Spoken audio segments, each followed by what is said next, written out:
Bonjour. Président du groupe LR au Sénat. Emmanuel Macron veut réparer le lien abîmé entre l'Église et l'État. J'imagine que le chrétien pratiquant que vous êtes est rempli de joie et d'allégresse au mot du président. Non, il est très circonspect, le citoyen que je suis, parce que je connais bien Emmanuel Macron et je ne sais pas si cette opération est une opération de reconquête électorale. Vous savez que les catholiques pratiquants avaient été 14% au premier tour à voter pour Emmanuel Macron. Alors, est-ce qu'il prépare, notamment sur la loi bioéthique, le terrain? En tout cas, je pense que rappeler aux Français, dans leur ensemble, quelle que soit leur religion, qu'ils croient ou qu'ils ne croient pas que notre civilisation est de marque chrétienne, c'est quelque chose qui est bienvenu. Et vous aussi, vous pensez qu'il faut réparer ce lien entre l'Église et l'État? Il est cassé? Je pense que ce lien a été abîmé. Il a été abîmé notamment sous le précédent quinquennat pour François Hollande, où au moment justement du mariage pour tous, M. Hollande a réprimé brutalement notamment les manifestations qui étaient très pacifiques et a voulu faire passer ceux qui n'avaient pas son avis pour de dangereux rétrogrades. Moi je pense qu'aujourd'hui, ce n'est pas la religion catholique, juive, protestante ou autre qui menace l'ordre public. C'est une conception radicale et politique de l'islam. Les choses sont très claires, donc il ne sert à rien de repartir sur ce genre de chemin pour crier à la laïcité qui pourrait être menacée. Ça n'est pas le sujet en France aujourd'hui. C'est un islam radicalisé et politisé. Est-ce que vous comprenez ceux qui, à gauche, disent que l'État n'a pas à avoir de lien avec l'Église et encore moins à devoir réparer le lien? Non, mais l'État est laïque, la société ne l'est pas. Et je pense que les religions, quelles qu'elles soient, nourrissent finalement des courants de pensée qui sont importants. On a une société qui est terriblement matérielle. Mais on voit bien que le matériel stricto sensu ne comble pas le cœur de l'homme. Alors chacun trouve ensuite son chemin dans le spirituel, un spirituel religieux ou un spirituel qui peut ne pas être religieux, mais la part du sacré, je crois, est inscrite dans la nature de l'homme. Chrétien et vendéen. Notre-Dame-des-Landes, c'est votre région, les Pays de la Loire. J'imagine que la fermeté d'Emmanuel Macron et du gouvernement dans l'évacuation de la ZAD vous réjouit? Moi, je soutiens les forces de l'ordre, évidemment. Et je demande depuis plus de 2 ans l'évacuation de la ZAD. Mais c'est une fausse fermeté. Pourquoi c'est une fausse fermeté? Tout simplement parce que les zadistes, dont on voit aujourd'hui qu'ils sont effectivement des ultra-violents, comme les avait qualifiés à l'époque Manuel Valls, finalement, ont fait céder le gouvernement. C'est parce qu'ils ont utilisé le chantage de la violence que le gouvernement a renoncé à l'aéroport de Notre-Dame. Alors le gouvernement dit c'est parce qu'on a demandé un rapport qui, très honnêtement, nous a fait penser qu'il fallait ne pas faire cet aéroport. Sur les 3 médiateurs, 2 avaient déjà exprimé leur opposition avant même de commencer leurs travaux. Donc vous dites l'État a cédé et aujourd'hui... Donc l'État a cédé, a capitulé devant des décisions de justice, devant aussi la démocratie. Et aujourd'hui, ils tentent de faire une évacuation sélective. Mais en réalité, ils ont beaucoup de problèmes parce qu'ils se trouvent face à la violence. Alors au départ, ils ont choisi une décision de facilité. Ils pensaient qu'en abandonnant l'aéroport, ils n'auraient pas la violence. Total, on n'a plus l'aéroport et on a la violence. Mais ils rétablissent l'autorité de l'État depuis lundi, ça doit... L'autorité de l'État ne peut pas être rétablie lorsque des dangereux, ceux qui ne respectent pas la loi de la République, ont fait céder et la démocratie et les décisions de justice. Alors le climat social est tendu, avec des grèves à la SNCF, chez Air France, dans les facs. Mais la droite ne s'en réjouit pas vraiment. Vous préférez la cohérence à l'opposition systématique? Moi, je dis simplement qu'on ne doit pas avoir de comportement pavlovien systématique, parce que l'important pour nous, c'est pas d'être à droite et à gauche. L'important, c'est le bien supérieur du pays. Quand une réforme est bonne, celle de la SNCF, je la trouve positive. Vous la soutenez, je la voterai. Et je la voterai au Sénat. Et je pense que l'essentiel de mon groupe la votera aussi. Simplement, lorsqu'il y a des réformes qui sont trop peu ou qui ne vont pas...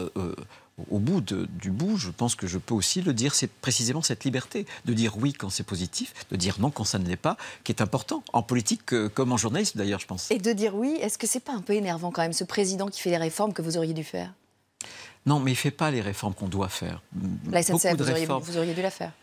Mais attendez, bien sûr, mais la SNCF, moi j'étais un des premiers présidents de région à faire délibérer mon assemblée pour l'ouverture à la concurrence. C'est un texte européen qui nous oblige à le faire. Il n'y a pas de courage, simplement il faut respecter un calendrier. Et donc la SNCF est en train de s'effondrer sous en plus 11 milliards de subventions, ou presque, de subventions publiques. Donc on voit bien que le système est à bout de souffle. Si on tient encore au ferroviaire dans le pays, il faut absolument que le ferroviaire se réforme. Et vous pensez qu'Emmanuel Macron fait exprès de faire des réformes de droite pour vous couper un peu l'herbe sous le pied, à droite? Non, je pense qu'Emmanuel Macron fait des réformes sur tout, mais trop peu. Je pense qu'il effleure la réforme. Il y a une boulimie de réforme. Il essaie de noyer aussi bien d'ailleurs les journalistes que les parlementaires sous une avalanche de réformes et que malheureusement, elles sont la plupart du temps très très superficielles et qui ne s'attaquent pas aux vrais problèmes du pays, notamment la dette. La dette publique va encore augmenter, les déficits publics, la compétitivité des entreprises. Vous vous rendez compte qu'avec le système de l'impôt à la source, on va transformer toutes les entreprises de France, même les PME, en percepteurs d'impôts. Mais l'impôt à la source, je ne comprends pas. Tout le monde le voulait et puis finalement, maintenant, on râle aussi. Non, je vais vous dire, il y a un point qui est bon sur l'impôt à la source, c'est le fait de faire correspondre de façon contemporaine le moment où vous percevez votre revenu et vous payez l'impôt. Mais on pouvait obtenir le même but, le même objectif, sans pour autant passer par les entreprises en mensualisation. Le Sénat avait fait une proposition qui permettait de ne pas imposer. Vous savez que les entreprises, ce sera des tracasseries et surtout, ce sera près d'1 milliard de coûts supplémentaires, en tout cas entre 7 ou 1 milliard de coûts supplémentaires de mise en place. Autre réforme, la réforme de la justice qui est présentée ce matin en Conseil des ministres et qui vaut alors une grève chez les avocats. Elle est décriée un peu, cette réforme. Il y a un point essentiel qui est qu'une nouvelle instance composée de juges professionnels jugera près de la moitié des affaires qui aujourd'hui relèvent des assises. Donc, professionnaliser et désengorger quelque part la justice, c'est une bonne chose, c'est une réforme que vous soutenez? Quand il s'agit en tout cas de désengorger, bien sûr c'est une bonne chose puisque ça permet de répondre beaucoup plus rapidement et les Français se plaignent d'une lenteur trop importante de la justice. En revanche, je pense que la vraie réforme de la justice, elle est à faire. Pourquoi? D'abord parce que Emmanuel Macron avait promis la construction de 15 000 places de prison. Vous savez qu'il y a près de 100 000 peines qui ne sont pas exécutées en France. Donc où est ce programme? On nous a dit, Mme Belloubet nous a dit que ce sera quelques milliers de places supplémentaires. Mais surtout, moi, j'attends qu'on tourne la page du laxisme de Mme Taubira. On a des problèmes, et y compris des policiers, des gendarmes, où on a atteint un taux de suicide très important l'an dernier. On a un malaise, mais il faut que, précisément, on restaure l'autorité de l'État et qu'il y ait beaucoup plus de fermeté dans la justice. C'est ça que j'attends d'une vraie réforme de la justice. C'est-à-dire que les peines prononcées soient respectées, Absolument, qu'elles soient appliquées. Et à partir du moment où on n'a pas suffisamment de places de prison et qu'on va renoncer aux objectifs d'Emmanuel Macron, qui étaient ses engagements de campagne, on voit bien qu'il y a toujours une inflexion et que la page Taubira n'est pas tournée. Alors, la réforme à laquelle vous vous opposez pour de bon, vous menez même une fronde contre, c'est la réforme des institutions. Le gouvernement donc veut réduire de 30% le nombre de parlementaires et instaurer 15% de proportionnel pour les prochaines législatives. C'est si choquant que ça ? Non, moi ça ne me choque pas et je ne m'oppose pas à tout prix à cette réforme. Simplement, c'est une révision constitutionnelle. Une constitution, c'est le bien public de tous les Français. Et il faut savoir dans quel sens elle va. Au jour d'aujourd'hui, la révision de cette constitution, elle est fabriquée pour donner encore plus de pouvoir dans les mains d'un seul homme, Emmanuel Macron, avec un affaiblissement du Parlement. Est-ce que le problème de la Ve République, c'est pas qu'il y a plutôt une hyper-présidentialisation? Il y a un problème de représentation aussi. Est-ce que vous, bien sûr. Et il faut pensez aussi résoudre le problème de la représentation en ne faisant rien? Non, mais moi je veux faire quelque chose. Ce que nous proposons, c'est qu'on rééquilibre notamment le Parlement vis-à-vis de l'exécutif. On dit que le Parlement est trop lent à faire la loi. Mais vous savez qu'il y a des décrets pour la loi Macron qui ne sont toujours pas parus. Donc le Parlement doit s'améliorer, je suis d'accord, mais il faut que l'exécutif s'améliore. Ensuite, le nombre de parlementaires, parce que tout tourne autour de ça. Moi je suis prêt, et moi j'y suis favorable. Moins de sénateurs, moins de députés, à la condition que cette France qu'on oublie, cette France qui se sent abandonnée dans les petites villes, les villes moyennes, les campagnes, puisse avoir des voix qui permettent justement de la défendre. Or, en dessous de 20 à 25% de parlementaires, ce qui est une baisse très importante, vous ne parvenez plus à avoir une juste représentation de cette France qu'on oublie trop souvent, cette France périphérique. Emmanuel Macron, il a déjà fait des concessions pour plaire à Gérard Larcher, le président LR du Sénat, qui continue à négocier pied à pied. On a l'impression que vous vous battez pour garder vos privilèges. Ça donne cette impression? Non, mais il ne faut pas que ça donne cette impression. Je pense qu'une révision constitutionnelle, c'est trop important. Mais j'en cherche le sens, justement. Quel est le sens de cette révision constitutionnelle? Il faut mieux faire la loi. Il faut sans doute, puisqu'il y a une crise de confiance, qu'il y ait moins de députés et sénateurs. Simplement, écoutez-moi, ce que je veux dire, c'est que si demain, il y a des dizaines de départements où il n'y a plus qu'un sénateur, un élu par département, les gens ne verront plus leur élu. Et donc, la distance va encore s'agrandir et on va creuser ce qu'on appelle la crise de la confiance démocratique. Donc, il faut essayer de réparer nos institutions dans le bon sens. Moi, je pense qu'il y a un chemin. Nous avons fait des propositions pour y parvenir. Simplement, c'est pas du marchandage. Donc, il faut tous les Français doivent faire des efforts et les parlementaires aussi. Absolument. C'est ce que je pense absolument aussi. Et en quoi la proportionnelle est-elle injuste, puisqu'elle permettrait de mieux représenter des partis qui aujourd'hui font 25% des voix et qui sont C'est François Bayrou représentés. qui le dit lui-même. Il dit, de toute façon, à 15%, ça servira à rien. 15% et plus les 30%, vous savez, de baisse du nombre de députés, en fait, c'est 40% des circonscriptions des députés législatifs qu'on va supprimer. C'est extrêmement violent. Moi, vous savez, je n'aime pas la proportionnelle parce que je pense que ce sera les apparatchiks et on recasera les gens qui n'auront pas été capables de se faire élire sur leur propre nom. C'est pour ça que je suis très prudent, d'autant plus que cette proportionnelle, finalement, c'est un deal politicien entre M. Bayrou et M. Macron le 22 février pendant la campagne présidentielle, et je ne vois pas pourquoi on ferait une révision... C'est pas un discours de parti dominant, là, non ? Pas du tout. Vous savez, nous, on n'est qu'une petite centaine. On n'a pas les 311 députés Républicains En Marche à l'Assemblée nationale. Donc, on est en opposition.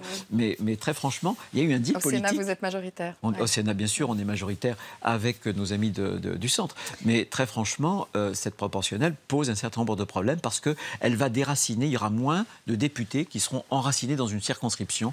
Je pense qu'il faut connaître son territoire. Le retour de François Hollande, vous l'attendiez ? Non. Je ne sais pas si beaucoup de Français l'attendaient d'ailleurs. Oui, vous pensez que... Écoutez, il fait un livre. Vous avez l'intention de le lire ? Non, parce que je lis beaucoup, mais il y a tant de choses à lire. J'ai entendu, mais c'est un grand classique. Le prédécesseur par rapport au successeur, le successeur par rapport au prédécesseur. Emmanuel Macron, effectivement, en parlant de présidence bavarde, en instillant des petites piques, a provoqué son prédécesseur. Bon, voilà, c'est un grand classique de la vie politique et de la vie tout court, d'ailleurs. Comment vous qualifieriez ce retour inopportun ou pathétique ? Non, mais je ne veux pas le qualifier. Franchement, c'est un président de la République qui a eu un quinquennat qui n'a pas été capable, si j'ose dire, au vu du bilan, de pouvoir se représenter. Donc je pense que l'histoire... Vous avez bien un avis sur son retour ? L'histoire lui a rendu... non, je pense que c'est une sorte d'auto-justification. C'est tout. Il a éprouvé, dans ce moment-là, le sentiment, en tout cas cette nécessité de dire aux Français quel homme il était, qu'est-ce qu'il avait voulu faire de la France. C'est tout. Moi, j'ai été très critique vis-à-vis de ce quinquennat. Je pense que la France a beaucoup perdu en vigueur et c'est un quinquennat. Et il a, je pense, et ça a été le problème de ce quinquennat, c'est qu'il a pensé que l'antisarkozysme pouvait être un projet. Non, ce n'est pas un projet pour la France. On ne se situe pas par rapport à l'un ou à l'autre. Il y a des problèmes que rencontrent les Français dans leur quotidien et il faut les traiter. Et malheureusement, pour la plupart, il ne les a pas traités. Emmanuel Macron pense à s'attaquer aux capacités chimiques du régime syrien. Le président annoncera sa décision dans les prochains jours. Vous soutiendrez une intervention de la France en Syrie ? Moi, je suis très perplexe sur cette intervention. Tout le monde a oublié qu'il y a très exactement un an, c'était dans la nuit du 6 au 7 avril, M. Trump avait envoyé une cinquantaine de missiles sur la Syrie, à l'époque parce qu'il y avait une présomption d'attaque chimique. Et là, qu'importe les attaques chimiques, là ? Qu'est-ce que cela a changé ? Non. C'est terrible. Et j'ai vu les images qui sont absolument abominables. Donc, simplement, ce que je veux dire, c'est qu'en Syrie, on a un enchevêtrement de guerre. La guerre civile qui concerne les Syriens. On a après les chiites et les sunnites avec l'Iran. On a la Russie qui se met dans ce jeu régional. Et maintenant, on a les Kurdes et puis la Turquie. Est-ce que ajouter la guerre à la guerre, ça peut faire avancer la paix ? Moi, je ne le crois pas. Je ne pense pas que le concept de frappe punitive fera quoi que ce soit. Donc on fait l'autruche face aux armes chimiques. Non, je pense que c'est la diplomatie. C'est la diplomatie. Il faut absolument... François Hollande, nous en parlions, nous a, parmi les dégâts qu'il a fait à la diplomatie française, nous a éjecté totalement du jeu en Syrie. Et il faut y revenir en parlant aux Russes, en parlant à Bachar el-Assad, même si je pense qu'à un moment donné, il faudra que M. Bachar el-Assad réponde de ses crimes, bien sûr. Tous les matins, je pose une question récurrente, la question off, mais devant les caméras.